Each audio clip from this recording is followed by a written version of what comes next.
Mi Jawa paling legend dekat Port Klang sejak 1997. SS Mi Jawa. Assalamualaikum Kak. Salam.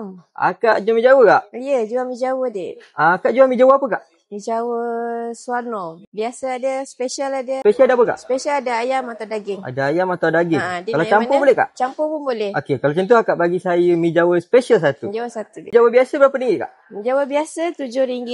Special ayam 9, daging 9. Kalau nak campur ayam daging, 11 lah. Dalam mi Jawa ni ada apa kak? Ada mi, Ni apa kak? tahu, Tahu. ni kuih. Kuih kak? Ha, Kuih lapis ada kak? kuih lapis tak ada lah, Lapis dek. tak ada.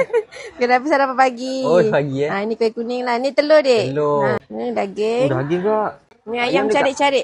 Ayam cari-cari. Wow, dia banyak campur. kak ayam ni kak. Ya. Tu kuah ada kak Ni kuah dia. Ui, pekat-pekat Macam kak ni, dek, kuah kuah dia. dia. Wow.